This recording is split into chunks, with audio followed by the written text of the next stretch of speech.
मोदी सरकार ने सालों तक जिस सांप को दूध पिलाकर पाला, उसे विषैला बनाया। अब वो सांप इतना जहरीला हो चुका है कि उसे कुचलने की तैयारी अब खुद सरकार को करनी पड़ रही है, क्योंकि इस विषैले सांप ने देश को बदनाम करने की बहुत ही गंदी हरकत की है। मैं बात कर रहा हूं गोदी मीडिया की, क्योंकि गोदी मीडिया ने जिस तरीके से दुनिया भर में अपने देश की जगहसाई करवाई, ईरान और इजराइल के बीच चल रहे जंग के दौरान झूठी खबरें फैलाई, टीआरपी के लिए देशवासियों की भावना का तनिक भी ख्याल नहीं रखा, अफवाहें फैलाते रहे, पैनिक क्रिएट करते रहे, इसको लेकर इनके खिलाफ कड़ी कार्रवाई हुई है। 4 हफ्ते के लिए मीडिया रेटिंग्स को सस्पेंड कर दिया गया है और इसके बाद से बड़े बड़े स्टूडियो में बैठकर गरजने वाले एंकर्स अर्नब गोस्वामी से लेकर रुबिका लियाकत, चित्ता त्रिपाठी, सभी के रातों की नींद उड़ी हुई है। क्योंकि खबर इतनी मात्र नहीं है, बल्कि जानकारी ये भी है कि अगर ये लोग नहीं सुधरे तो सस्पेंशन आगे के लिए भी और बढ़ाया जा सकता है। हालांकि ऐसे में ये जानना जरूरी हो जाता है कि आखिर ऐसा क्या हो गया कि मोदी सरकार को उन्हीं चैनलों के खिलाफ कार्रवाई करनी पड़ी जिन्हें उसका सबसे बड़ा समर्थक माना जाता है। इन चैनलों ने ऐसी कौन सी हरकत कर दी थी कि मामला यहां तक पहुंच गया? और सबसे अहम बात, इस कार्रवाई के मायने क्या है और इसका असर गोदी एंकर्स पर क्या पड़ने वाला है, आज बात इसी पर करेंगे। ऐसे में शुरुआत गोदी मीडिया की उस हरकत से जिसके बाद उस पर एक बड़ी कार्रवाई हुई है। एक न्यूज चैनल के इस थंबनेल को देखिए, साफ साफ शब्दों में लिखा है कि ढह गया बुर्ज खलीफा, जोरदार धमाका। यानी इन्होंने बुर्ज खलीफा को ढा दिया, उस पर धमाके करवा दिए। एक और थंबनेल देखिए, ईरानी बम धमाकों से तबाह हुआ बुर्ज खलीफा। यानी इन्होंने ऐसे दिखाने की कोशिश की कि ईरान ने बुर्ज खलीफे पर हमले करके उसे तबाह कर दिया, जिसके बाद एक पैनिक क्रिएट होना लाजमी था।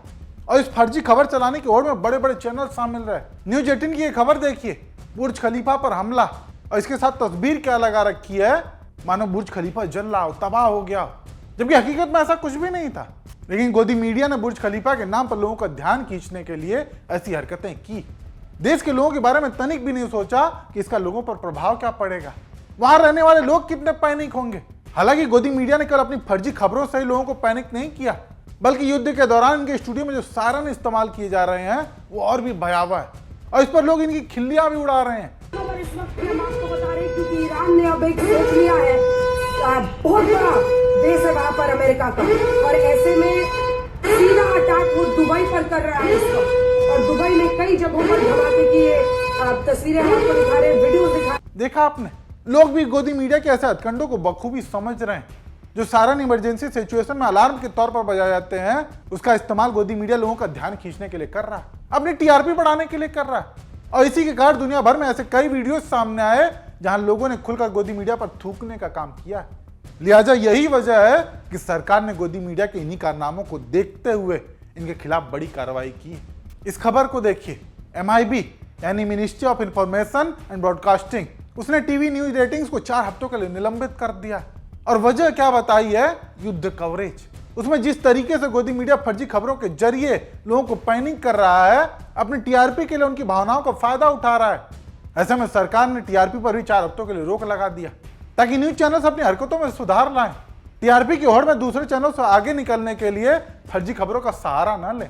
हालांकि साथ ही ये भी चेतावनी दी जा रही है कि अगर इन 4 हफ्तों में सुधार नहीं हुआ तो ये सस्पेंशन आगे और भी बढ़ाए जा सकते हैं। यानी न टीआरपी दिखाई देगी और न ही न्यूज चैनल्स उसके पीछे भागेंगे। हालांकि गोदी मीडिया का ये पहली दफा नहीं है जब उसने युद्ध जैसे सेंसिटिव मौके पर भी अपनी टीआरपी के लिए लोगों की भावनाओं के साथ खेला हो।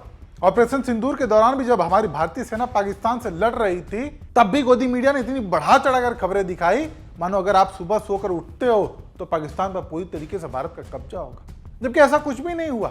हालांकि ऐसे में उस समय भी गोदी मीडिया के लिए सर्कुलर जारी हुए, लेकिन फिर भी इन लोगों की हरकत में तनिक भी सुधार देखने को नहीं मिला। ऐसे में सवाल सरकार पर भी उठते हैं कि ऐसी कार्रवाई की मायने क्या है, जब उससे चैनल पर कोई फर्क ही ना पड़े। क्या ये कार्रवाई मात्र दिखावे की मंशा से की जाती है, या फिर सरकार अगर इतनी सख्त है तो फिर गोदी मीडिया पर लगाम क्यों नहीं लगा पा रही है? हालांकि इसकी भी एक बड़ी वजह है, क्योंकि ये वही गोदी मीडिया है जो इसी सरकार के एजेंडे को आगे बढ़ाते हुए विपक्ष के खिलाफ माहौल बनाने का काम करता है।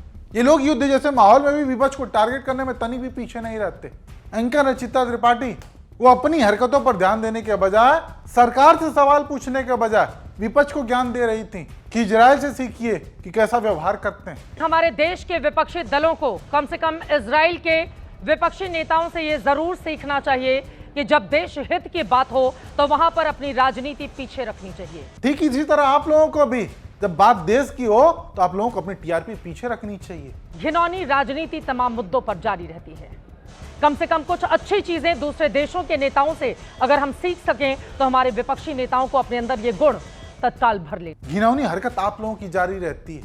आप लोगों को भी इंटरनेशनल मीडिया से कुछ सीखना चाहिए, क्योंकि आज जब अपने देश में युद्ध जैसा कोई माहौल नहीं है तब भी स्टूडियो में बैठकर ऐसा माहौल बना दिया जाता है, सायरन बजाया जाता है मानो अपने ही देश में युद्ध चल रहा हो। ऐसे चीख चीख कर खबरों को पेश किया जाता है, जबकि असल में जहां युद्ध हो रहा है वहां की मीडिया का हाल देखिए। वो हमले के दौरान भी माहौल बनाने के बजाय खबरों को शालीनता से बताने पर फोकस कर रहे हैं।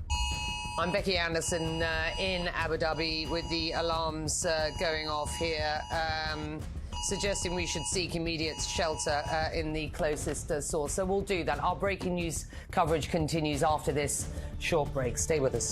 देखा आपने, स्टूडियो के आसपास ही हमला हुआ, जिसकी धमक स्टूडियो तक आई, नहीं उसके बावजूद एंकर ने चीखने चिल्लाने के बजाय शालीनता का परिचय दिखाया।